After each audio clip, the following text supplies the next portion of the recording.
And beyond the headlines, and now to our interview with the guest of the day.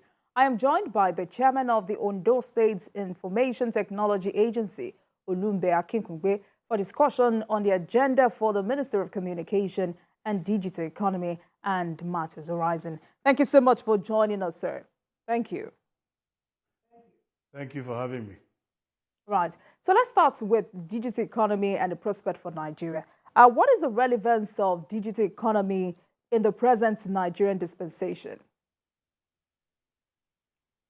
Well, it says that in itself says it all, because we are aware of the constraints that we're having from other contributors of the economy, namely oil, agriculture, which have always been the mainstay of the economy of Nigeria. And of course, with the renewed agenda of our President Asiwaju Bola Ahmed Tinubu, there's a concerted effort to actually leverage on the possibilities that are existent in in digital economy, into contributing its own quota to the general economy of the country. I believe last year, digital economy and ICT contributed about 17% to the GDP, which is it's actually been growing year on year for the past couple of years. And recognizing the importance of that and the fact that we live in a constant evolving global digital economy, Nigeria does indeed need to take its position, leveraging on the advantages that we have in terms of our youth population and in terms of our knowledge base, to actually ensure that we contribute and reduce the reliance on our traditional economic contributors, which has been largely oil over the last couple of years. So it's no gainsaying that the country realizes the potential in digital economy to actually continue to grow from 17% and hopefully maybe add another 5 to 10% if we're ambitious to contribute to the general economy of the country. So the Minister of Communications and Digital Economy, Bosun Tijani, has stressed the need for growth in the sector through technology and innovation. How ready is the country for this? The country is certainly ready, and I must first of all commend the Honorable Minister for Communications and Digital Economy, Dr. Bosun Tijani, on releasing a strategic blueprint only in 4 weeks in office. I think, first of all, that tells us that this is the right man for the job, although we didn't expect anything less. It's a fantastic document that says all the right things, speaks to all the right things that need to be done.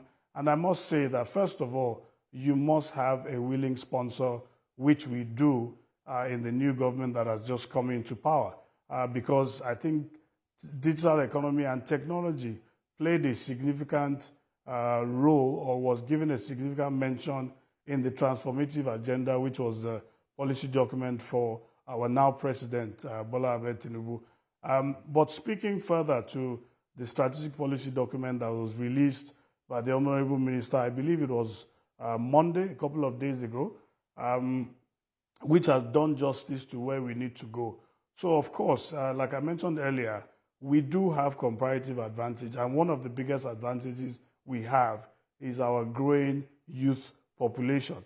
Now, in the world of today, we do realize the importance of a youth population in terms of digital growth and digital skills, because when we're talking about adoption of these new skills, new ways of learning, new ways of working, it is actually the younger population that we're talking about. And luckily for us, we do have that.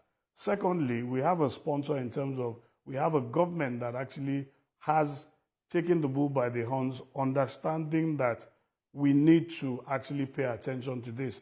So if you look again at the strategic policy document that was released by the Honorable Minister, it talks about knowledge as the foundation of innovation. And I believe a couple of other pillars were spoken to, like infrastructure, innovation, and entrepreneurship. And this meets us exactly at the point of our needs, because where we are in the country today, we have a teeming youth population that is eager, that is willing, and that is able to work. In terms of digital penetration, we are at a greenfield position, meaning that there's still a lot of work to do in terms of infrastructure. But what that means is that it's not a disadvantage, but an advantage in the sense that we can actually build the way we want it to be and learn from other people's mistakes. From that document again, he spoke a lot about things like investing in innovation, ensuring that Nigeria becomes top 25% of countries in the world in terms of innovation and research, which are things that we haven't really done that much of a great job at. So I think where we are provides us a launch pad where pretty much we can write our own story from the beginning because we have all the necessary attributes to be able to do it. All right. So let's now break down all that is in that strategic blueprint. It's a 31-page blueprint titled Accelerating Our Collective Prosperity Through Technical Efficiency, which revolves around 5 pillars: knowledge, policy, infrastructure, innovation, entrepreneurship, and capital, as well as trade. Now, what's your view on it, especially mandate and strategic agenda 2023 to 2027? Again, I think it's an excellent document. I didn't expect anything less. The Honorable Minister is someone that has excelled in the industry, has played a leading role as far as technology is concerned, from an entrepreneurship perspective, as well as from a development and skills perspective. And it touches all the right notes. So if we start, for example, from the pillar, which is knowledge. Again, knowledge is the basis of innovation. So as we need to definitely deepen digital literacy in the country today. And the document speaks a lot to using the present infrastructure, the present agencies, to actually ensure that each of the MDAs under the ministry are basically up to task to be able to provide, the necessary support to speak to the document. So if we start from a knowledge perspective, we definitely need to do a lot in terms of digital training, digital literacy, digital skills. Now, from where we're coming, we've had a lot of digital programs. A lot of states, I work with the Ondo State government, for example. We do a lot of trainings, but there's always a gap, meaning that when you do train, what are you training for? I think over the past couple of days, there's been a video of Tim Cook, the CEO of Apple, talking about why and how they manufacture in China. And of course, he was able to clear that erroneous thought process that Apple was manufactured in China because of low cost. And was able to explain and make people realize that it was not a cost issue, but it was a fact that the level of skill in India, especially when it comes to technical skill, was very, very high because of the precision equipment that they use in manufacturing a lot of their devices. Now, that's understanding that is the first phase which this document has spoken to, right? Knowing that we need to deepen our digital skills, deepen our digital knowledge to be able to make ourselves a country that can take advantage of such opportunities.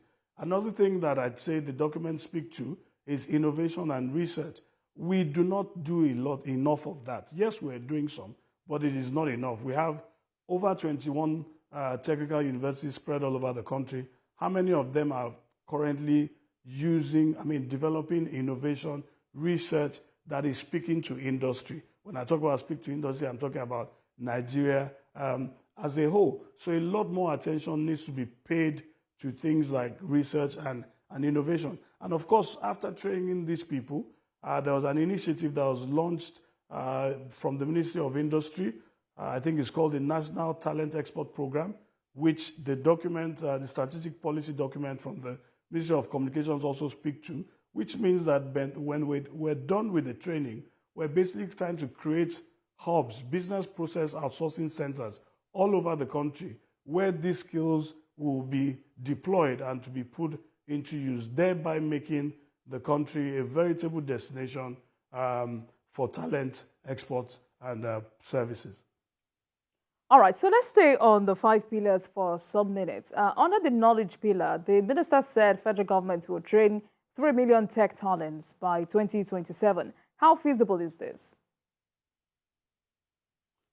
Of course, it's very feasible. And I'm happy you mentioned this for us to go deeper into this, because it dovetails off what I just mentioned, especially with regards to the National Talent Export program that was launched by the Honorable Minister for Industry at the UN General Assembly in New York. So out of those 3 million jobs, I believe that within the next 4 years, the government can easily take, from business process outsourcing, can easily take 1 million jobs out of that. This has been done before. It's not rocket science. We're not reinventing the wheel. We're just taking advantage of things that have happened in other countries that have similar demographic, economic, socio-economic development profiles to Nigeria. If you go to Bangalore today, in India, let me start with India. In India today, the BPO, the business process outsourcing industry, is worth about $25 billion. That's $25 billion in the past, 2 to 3 years. Now, they employ maybe in excess of about over 2 million people in campuses all over India. Bangalore, which is sort of their own technology valley. And if we're being sort of not too ambitious and we're able to achieve what is set out in the National Talent Export program over the next 4 years, that can easily speak to, I'd imagine, close to 1 million people that can be taken out of unemployment. Now, if we look at other digital skills that we're able to actually get people upskilled on, whether it's additive manufacturing, even in agriculture, because today we're not using smart tools to do a lot of our everyday tasks. We're not using smart tools in agriculture. A lot of it is still largely agrarian. Same goes for manufacturing. If we're able to deploy the right technology skills, we will definitely be able to put up to that 3 million amount of jobs over the next 4 years. Looking at we're not just speaking to technology in itself, but technology-enabled businesses. Right. So another point in that blueprint is positioning of Nigeria as a key player in the African and global technology ecosystem. How well do you think the country can do this? One of the things that the document speaks about, which actually points us in that direction, is when we talk about using our universities as resource centers. As I mentioned earlier, we have over 21 technical universities in Nigeria, right? As of today, I dare say that in the developed countries, if you find 10 software developers in Nigeria before you find one in perhaps a circle of people in the more developed countries today, because it's sort of plateaued, right? So we haven't taken enough advantage, and the document actually speaks to that as leveraging on our higher institutions of higher learning as centers of excellence, where we can actually start doing proper, innovative, and research work. Our fathers in ASU would definitely like this, because it's not just, being an academic is not just about lecturing. That's just one part of it. A large part of the academia is about research, innovation, publishing documents which actually speak to everyday life and industry in your environment. Have we actually leveraged that? Have we seen that happen?